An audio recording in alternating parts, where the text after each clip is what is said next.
Good morning students. कक्षा 11 विषय रसायन विज्ञान, पाठ नंबर 2 परमाणु संरचना। आज का हमारा नया टॉपिक है ऑफ-बाहु का नियम।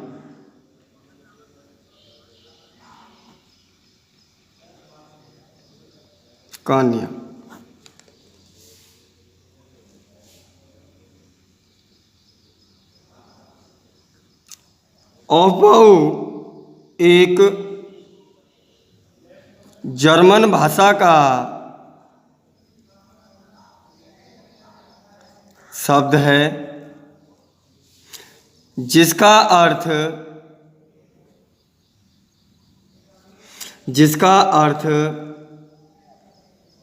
निर्माण होता है।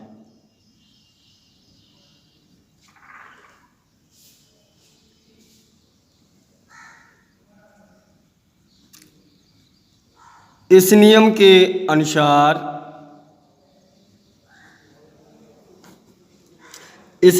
अनुसार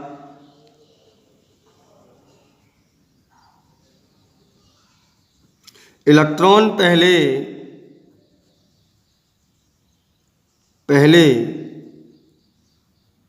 सबसे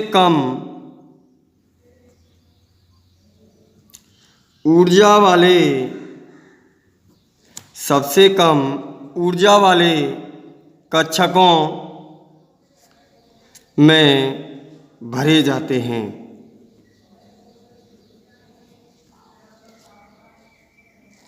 यही कह सकते हैं कि कोई भी हमारा जब इलेक्ट्रॉन है उसको ऊर्जा के बढ़ते हुए क्रम में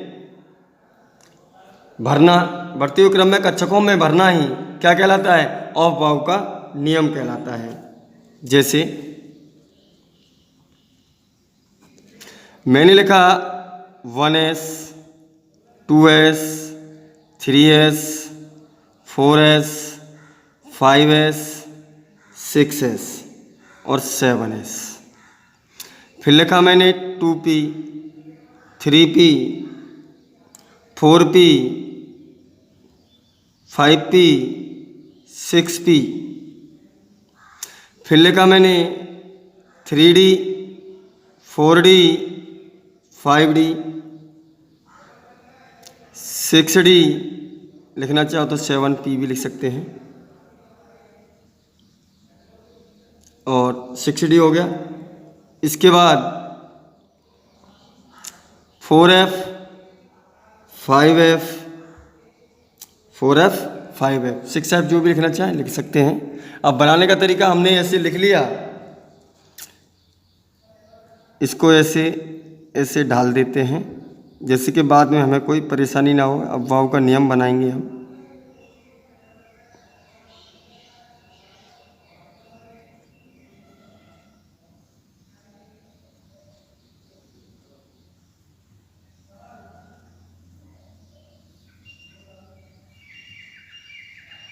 तरीका देखते हैं। पहले 1s से लेके 7s तक लिख लेते हैं।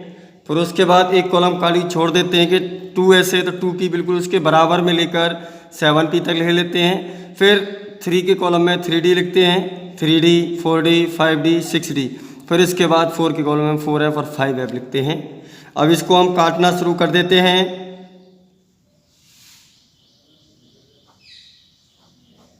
1 2 3 4 5 6 7 और 1 8। इस तरीके से अब इसको घुमाना शुरू करेंगे। ऐसे करके छोड़ देते हैं, निशान लगा देते हैं ऐसे।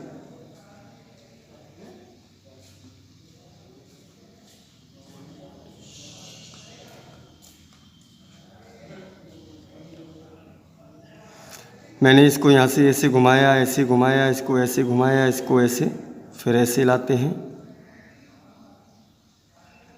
फिर इसके बाद ऐसे लाते हैं, फिर इसके बाद ऐसे लाते हैं, फिर इसके बाद ऐसे लाते हैं और फिर इसके बाद ऐसे लाते हैं। तो इसका एक क्रम बन जाता है। इस प्रकार के क्रम को हम अववाव का नियम कह सकते हैं, अववाव का नियम कह सकते हैं। अब पता कैसे करेंगे कि कौन सा नियम हमारा छोटा है और कौन सा हमारा बड़ा है? तो इस बात की हमें जानकारी करने के लिए सबसे पहले पता करना होगा n+l का नियम। n+l का नियम क्या कहता है? n+l का नियम हमें ये बताता है कि हमारे जो इलेक्ट्रॉन हैं उनकी जो ऊर्जा का स्तर है या उपकोष हैं उनकी ऊर्जा का जो स्तर है वो किस प्रकार से है। तो इस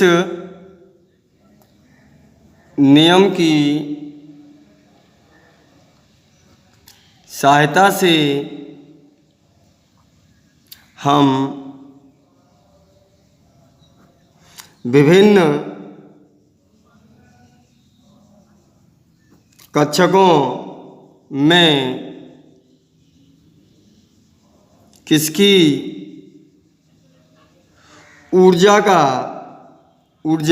या ऊर्जा अधिक है या किस कक्षक की ऊर्जा कम है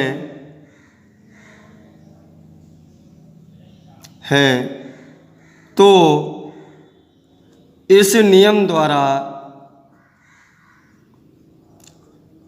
ज्ञात की जा सकती है। जैसे मैंने लिखा कि सपोज करना है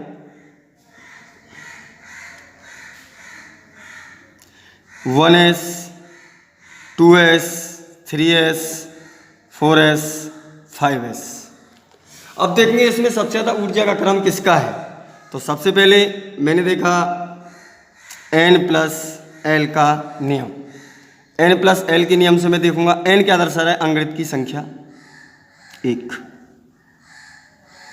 प्लस l क्या कह रहा है? मैंने बताया s यहाँ होता है वहाँ 0, p जहाँ होती है वहाँ 1, d होता है वहाँ 2 और f होता है वहाँ 3।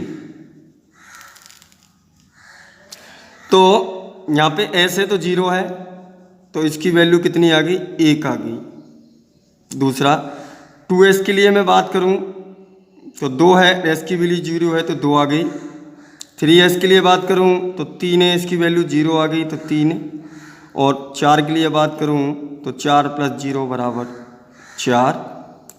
5s के लिए बात करूँ तो 5 + 0 = 5। तो इसका क्रम इस तरीके से बन जाएगा कि पहले 1 आता है, फिर 2 आता है, फिर 3 आता है, फिर 4 आता है, फिर 5 आता है। इस तरीके से क्रम बना सकते हैं। आगे मैं बात करता हूँ। मैंने लिया कि 3D पहले आएगा कि 4p पहले आएगा, इसका क्रम बनाते हैं। तो मैंने लिखा 3D, सॉरी मैं इसको लिख देता हूँ कि 3D पहले आता है कि 4s पहले आता है, ये देख लेते हैं। तो n+l के नियम से अंग्रित की संख्या कितनी है? 3 है प्लस। अब मैं बात करता हूँ l, तो d में कितना होता है? 0 1 2 तो 2 होगा, तो बराबर कितना हो गया? 5 हो गया। इसकी मैं बात करूँ ये 4 हो गया और l में s का 0 होता है तो कितना हो गया? बराबर 4। तो पहले 4 आएगा कि 5 आएगा? तो पहले क्या आएगा? 4s आएगा और उसके बाद में क्या आएगा? 3D आएगा। तो ये क्रम हो गया। इसकी ऊर्जा यहाँ पे 4s की तो ऊर्जा कम है, 3s की ऊर्जा अधिक है। कौन से नियम से? n+l के नियम से। ठीक है, ओके बाय।